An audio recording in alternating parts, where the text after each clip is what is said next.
Hi hello welcome to our channel. నేను మీ శ్రీ. ఈరోజు మనం చెప్పుకోబోయే కథ ఇష్టమైన సకుడ పార్ట్ 73 అండి. కథలోకి వెళ్ళే ముందు లైక్ చేయడం మరవకండి. లైక్ చేశారా? చేశారు కదా. ఇక కథలోకి వెళ్ళిపోదాం. All the very best Harsha, అతన్ని హత్తుకొని చెప్పింది వేద. తన దేశం తరపున మొట్టమొదటిసారిగా మ్యాచ్ ఆడబోతున్న హర్షలో సంతోషం ఎన్ని రెట్లో ఉందో వేద ముఖంలో కూడా అంతే సంతోషం ఉంది. థ్యాంక్ యూ, ఆమె చుట్టూ చెయ్యి వేసి చెప్పి దూరం జరిగాడు. బాగా ఆడాలి నవ్వుతూ చెప్పింది. అతను బయటికెళ్ళిపోయాడు. వేద రూమ్ నుంచి బయటకు వచ్చేసరికి విజయ్ కనిపించాడు. వేద ఆశ్చర్యపోయింది. నువ్వెప్పుడొచ్చావు విజయ్ అని అడిగింది. నేను వచ్చి గంట అవుతుంది వేద. హోటల్ నుంచి ఇప్పుడే వచ్చాను. హర్ష ఎక్కడా అని ఆతృతగా అడిగాడు. స్టేడియంకి వెళ్ళిపోయారు వాళ్ళు. మనం వెళ్దాం పదా అన్నది వేద. ఇద్దరు క్యాబ్ చేసుకుని స్టేడియంకి బయలుదేరారు. ఒక్కడికి బోర్ కొడుతోందా వేద అడిగింది. మీరు లేకపోతే ఎలా ఉంటుందో నీకు తెలుసుగా వేదా. నెక్స్ట్ మంత్ హైదరాబాద్కి వచ్చేస్తున్నాను అని విజయ్ నవ్వాడు. గుడ్ గుడ్ అంది వేద. అలవాటు పడ్డారు హైదరాబాద్కి? ఓ, ఎంతైనా మా ఊరు కదా వేద నవ్వేసింది. ఇద్దరు స్టేడియంకి చేరుకుని సీట్లలో కూర్చున్నారు. అక్కడ వాతావరణం చాలా సందడిగా ఉంది. హలో మేడం, మీరు క్రికెటర్ వైఫ్, మీరు కూర్చోవలసింది మామూలు పీపుల్స్ దగ్గర కాదు విజయ్ అన్నాడు వేదతో. ఊరుకు విజయ్, హర్ష గురించి ఇంకా ఎవరికీ తెలియదు. హర్ష ఎవరో పూర్తిగా అందరికీ తెలిస్తే నేను ఆటోమేటిక్గా తెలుస్తుంది కదా.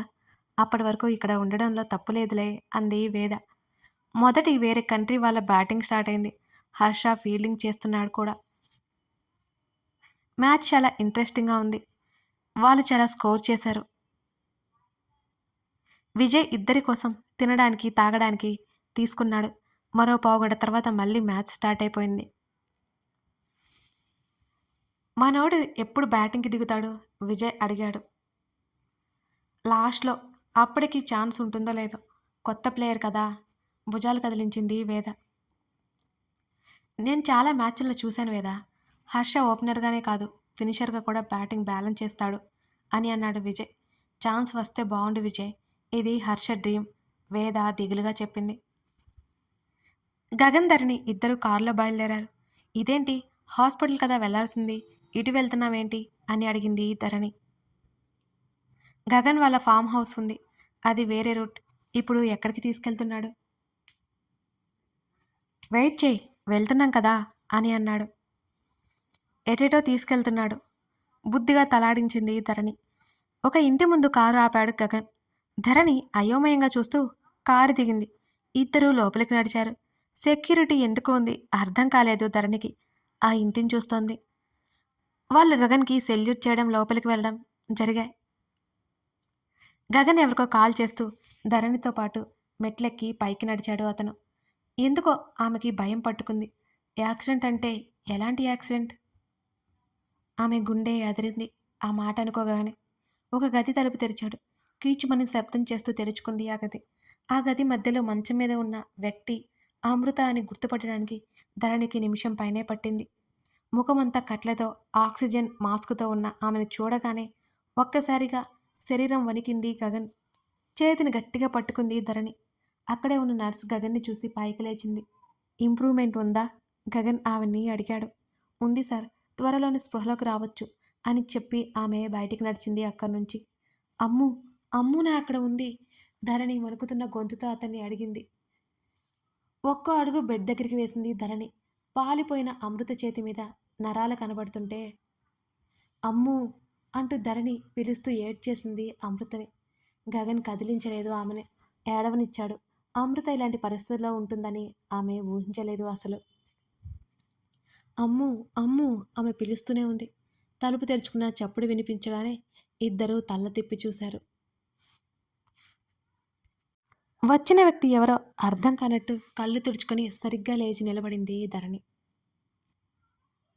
డాక్టర్ ఎప్పుడొచ్చింది కమల్? గగన్ అడిగాడు. నిన్న వచ్చి చెక్ చేశారు, మీరిప్పుడే రావడం అని అడుగుతూనే ధరణి వైపు చూశాడు కమల్. అతన్ని ఎక్కడో చూసినట్టు గుర్తుంది కానీ ఎవరో అర్థం కాలేదు ధరణికి. ఇప్పుడే వచ్చాం అన్నాడు గగన్. ఏమన్నా తెలిసిందా కమల్ అడిగాడు. ఎంక్వైరీ చేస్తున్నాను అని అన్నాడు గగన్. ఎలా ఉన్నావు ధరణి కమల్ అడగ్గా బాగున్నట్టు ఆమె తలాడించింది. ఎవరు అన్నట్టు గగన్ వైపు చూసింది, కానీ అతను సరిగ్గా పట్టించుకోలేదు. అతను ఎవరికో కాల్ చేసుకుంటూ బయటికెళ్ళిపోయాడు. సారీ, మీరెవరో నాకు గుర్తు రావట్లేదు, ధరణి నెమ్మదిగా అన్నది. నేను కమల్‌ని. ఉదయ్ వాళ్ళ మామయ్య కొడుకుని. 5 ఇయర్స్ బ్యాక్ మనం మీటయ్యాం కూడా. చిన్న చిరునవ్వుతో కమల్ అన్నాడు. అతను చెప్పిందంతా బాగానే ఉంది కానీ, శివకుమార్ కొడుకు అనగానే ధరణికి భయం పట్టుకుంది. స్వయాన ఉదయ్‌కి బావ. గుర్తుకొచ్చానా అని అడిగాడు కమల్. గుర్తుకొచ్చారు అంది. గారు గిరు ఏంటి చక్కగా అన్నయ్య అని పిలిచేదానివి? చిన్నప్పుడు అని నవ్వాడు కమల్. నాకు గుర్తులేదు కదా, కొంచెం టైం పడుతుంది. ధరణి పొడి పొడిగా సమాధానం చెప్పింది అతనికి. ధరణి ఇంటెన్షన్ ఏంటో అతనికి అర్థం కాలేదు. మా అమ్ము మీకెలా తెలుసు? అసలు ఎలా అమ్ముని తీసుకొచ్చారు? ధరణి ఆతృతగా అడిగింది. చెప్తాను, కూర్చో, నిలబడ్డావేం అని అన్నాడు కమల్. కమల్ అమృత బెడ్ మీద చొరవగా కూర్చున్నాడు. ధరణి అతన్ని గమనిస్తూనే కాస్త ఆశ్చర్యపోయింది. కుర్చీ లాక్కుని కాస్త దూరంలో కూర్చుంది. కమల్ చెప్పడం కొనసాగించాడు. అమృత ఎప్పుడెప్పుడు ఉదయం నుంచి తప్పించుకోవాలా అని ఎదురు చూస్తుంది సమయం కోసం. రోజులు గడుస్తూనే ఉంటే ఆమెకి మార్గం కోసం చూస్తుంది. కనీసం పరిగెత్తడానికి అన్నట్టు ఆహారం తీసుకుంటోంది. ఓ రోజు అమృతని చెక్ చేయడానికి డాక్టర్ వచ్చింది. సమయానికి సెక్యూరిటీ కానీ కేర్ టేకర్ కానీ ఆ డాక్టర్తో పాటు రాలేదు. అక్కడ లేదు. అమృతకు మత్తు కోసం ఇంజెక్షన్ గుర్తుకు రాగానే డాక్టర్ చెక్ చేస్తుంటే అమృత అన్నీ గమనిస్తోంది. ఆమె లేచి ఉదయ్‌కి కాల్ చేసి అమృత బాగానే ఉన్నట్టు చెప్తోంది ఆ డాక్టర్. అక్కడ రకరకాల సిరంజిలు ఉన్నా అవన్నీ అమృతకు తెలియదు. అమృతకు చేయాల్సిన ఇంజెక్షన్ డాక్టర్ తీసి పెట్టడంతో దాన్ని పట్టుకుని వెంటనే లేచి డాక్టర్ మెడ దగ్గర వెనక నుంచి గుచ్చింది. ఒక కేక పెట్టింది ఆ డాక్టర్. ఇంజెక్షన్ లాగి డస్ట్‌బిన్‌లో పడేసింది అమృత. వెంటనే కుర్చీ తీసుకుని ఆ డాక్టర్ తల మీద గట్టిగా కొట్టింది అమృత. అప్పటికే మెడ దగ్గర రక్తం వస్తుంటే ఆవిడ చాలా కంగారు పడిపోయింది. అమృత ఏ ఇంజెక్షన్ చేసిందో అని డస్ట్‌బిన్ దగ్గరికి వెళ్ళి ఆవిడ వెతుక్కుంటోంది. అమృత తల మీద కొట్టడంతో ఆమె కళ్ళు బైర్లు కమ్మాయి. అయినా అమృత అసలు ఊరుకోలేదు. ఆ డాక్టర్ తనని ఎంత హీనంగా చూసిందో గుర్తుకొచ్చి మరో దెబ్బ వేసింది.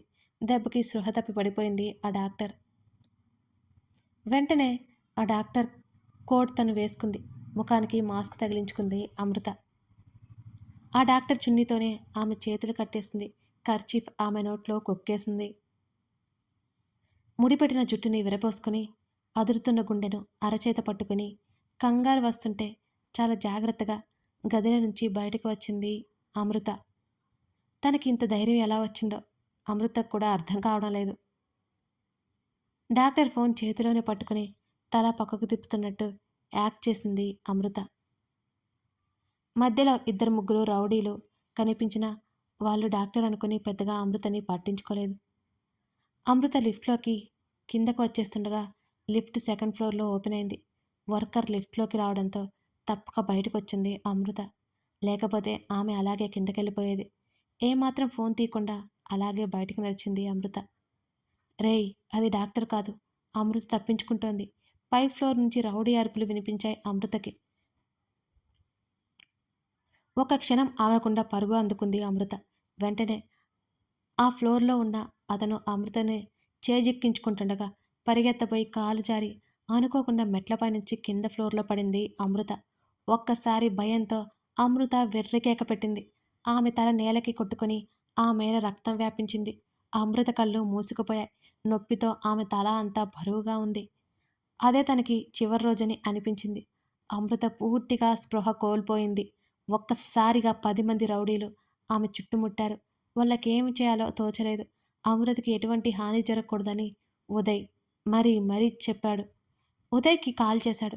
ఉదయ్ తల్లి ముందు ఉండి లిఫ్ట్ చేయలేకపోయాడు ఆ రోజు. వాళ్ళు అమృతని హాస్పిటల్‌కి తీసుకెళ్లారు. ఉదయ్‌కి చెప్పకుండానే. రజనికి ఈ మధ్య బీపీ డౌన్ అవుతుంది. కీళ్ళ నొప్పులంటుంటే అదే హాస్పిటల్‌కి వచ్చాడు కమల్.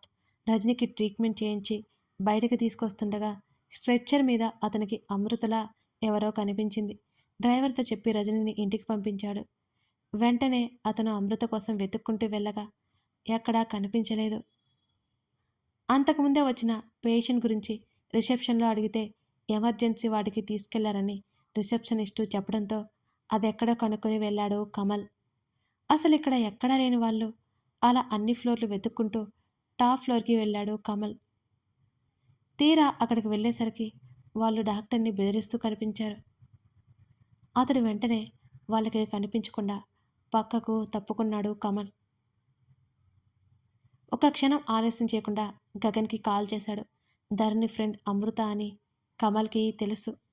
గగన్ వచ్చాక వాళ్ళందరినీ ఎరక్కొట్టి పోలీసులకు పట్టించి అమృతని తీసుకొచ్చేశాడు. ట్రీట్మెంట్ ఇచ్చిన అమృత కండిషన్ చాలా సీరియస్గానే ఉంది. ఆమెకు ప్రమాదం ఉందని అర్థమయ్యి సీక్రెట్గా ట్రీట్మెంట్ చేయిస్తున్నాడు గగన్. అమృత కోసం గగన్ ఏం చేసినా కారణం ధరణినే. మొత్తం చెప్పి ధరణి వైపు చూశాడు కమల్. అమృత ఎక్కడుందో ఎలా తప్పించుకుందో ఎవరికీ తెలియదు. కేవలం హాస్పిటల్లో చూసినట్టుగానే కమల్కి తెలుసు. అప్పటికే ధరణి ఏడుస్తోంది. అమృతకి ఏదో జరిగింది, ఎవరో కిడ్నాప్ చేశారో అని ఆమె అనుకుంటోంది. మరి పోలీస్ ఎంక్వైరీలో తెలియలేదా అమృత ఇన్ని రోజులు ఎలా మిస్ అయింది?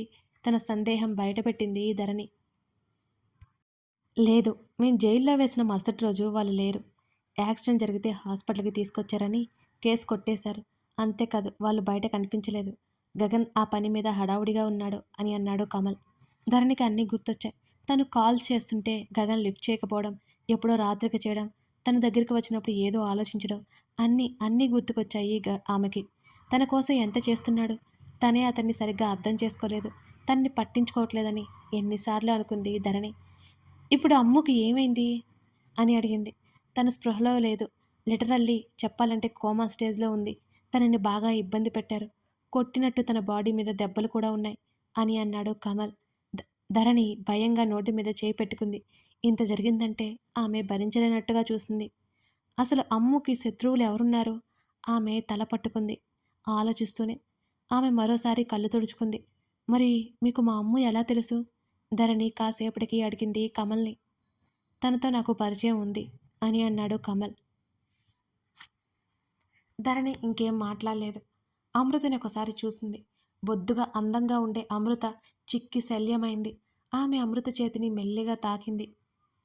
అమ్ము, త్వరగా కోలుకోవే. మరోసారి ధరణి కళ్ళ వెంట నీళ్లు పొంగాయి. చాలా చాలా థ్యాంక్స్, మీ వల్లే అమృత దక్కింది. ధరణి చేతులు జోడించబోతుంటే కమల్ అడ్డుకున్నాడు ఆమెని. గగన్కి చెప్పు, నాకు కాదు, నేను జస్ట్ ఇన్ఫర్మేషన్ ఇచ్చాను, తనే చూసుకున్నాడు. తనదైన నవ్వుతో ఆమెకి చెప్పాడు కమల్. గగన్ కాల్ కట్ చేసి లోపలికొచ్చాడు.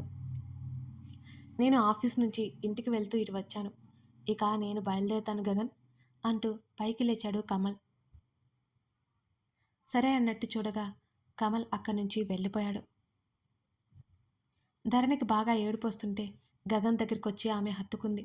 షీ విల్ బీ ఫైన్, ఆమె చుట్టూ చేయి వేసి చెప్పాడు గగన్. ధరణి కళ్ళు తుడుచుకున్న కాసేపు అలాగే ఉండిపోయింది. ఇతను ఇక్కడెందుకున్నాడు? ఒకవేళ అమ్ము ఇలా అవడానికి ఉదయ్కి సంబంధం ఉంటే ఇతను వెళ్ళి చెప్తే? ధరణి తన సందేహాన్ని వెళ్ళబుచ్చింది. ఏడ్చినందుకు తడిగా ఉన్న ఆమె చెంపలు మరోసారి అతను తుడిచి, లేదు, తను చెప్పడు. గంజాయి వనంలో తులసి మొక్క అంటారుగా, ఆ టైపు వీడు. వాడు చూడపోతే అసలు ఈ అమ్మాయి మన దగ్గరికి చేరేదే కాదు. ప్రాణాలకు తెగించి ఆ రౌడీలతో ఫైట్ చేశాడు అని చెప్పాడు గగన్. అమ్ము కోసం ఇతను ఇంత ఎందుకు చేస్తున్నాడు? చేయాల్సిన అవసరం ఏంటి? అడిగితే పరిచయం ఉంది అన్నాడు. అసలు ఇతనికి అమ్ము ఎలా తెలుసు? ధరణి అయోమయంగా తల ఎత్తి గగన్ ముఖంలోకి చూసింది. పర్లేదే, నీకు కూడా బ్రెయిన్ ఉంది అనగానే అతని వంక అలకగా చూసింది ధరణి. నేను అడిగింది కరెక్టే కదా, నేను సరిగ్గా తెలియదు, అలాంటిది అమృత ఎలా తెలుసు? ధరణి ఆలోచిస్తున్నట్టు ముఖం పెట్టింది. He loves her. గగన్ నోటి నుంచి ఆ మాట రావడం ఆలస్యం. ధరణి కళ్ళు పొడుచుకొచ్చాయేమో అన్నంత వెడల్పయ్యాయి. ఏంటి, అమ్ముని అంటూనే అదే ఆశ్చర్యంతో అడిగింది. ఎస్ అన్నాడు గగన్. మరి అమ్ము? I don't know. అతను పెదవి విరిచి భుజాలు కదిలించాడు. నాకు ఆ ఉదయం మీద అనుమానంగా ఉంది. ధరణి తన సందేహం బయటపెట్టింది. ఇంకా ధరణి అక్కడే ఉంచడం మంచిది కాదనిపించింది. ఆమెను అక్కడి నుంచి తీసుకొచ్చేశాడు గగన్ చాలా బలవంతంగా. అమృత గురించి చెప్తూనే ఏడుస్తోంది బోల్డని సార్లు అతనికి. ఏమైనా తింటావా అని అడిగాడు. వద్దు అంది ధరణి. ఆమె అలా అంటుందని ఆల్రెడీ ముందే డిన్నర్ చేయించి అక్కడికి తీసుకొచ్చాడు గగన్. ధరణి సెన్సిటివ్ గర్ల్ అని అతనికి బాగా తెలుసు. గగన్ భుజం మీద వాలి నీరసంగా తాలూకా కళ్ళు మూసుకుని నిద్రపోయింది ధరణి. తన లోపల ఉన్న బాధ చూపించి దింపుకోవడానికి ఆమెకు అలవాటు. ఎన్ని సమస్యలు ఉన్నా పట్టించుకున్నట్టే ఉండడం అతని లక్షణం. కథ కొనసాగుతోంది. ఇలాంటి విభిన్న ధృవాల మధ్య ప్రేమ చిగురించింది. మరి వీళ్ళ ప్రేమ ఎటువైపుకి వెళ్తుంది? లైక్, షేర్, సబ్స్క్రైబ్ మర్చిపోకండి. సబ్స్క్రైబ్ చేయడం 1 మినిట్ కూడా పట్టదు. 10 సెకండ్స్లో అయిపోతుంది. చేసేయండి మరి. సపోర్ట్ చేయండి. Thank you.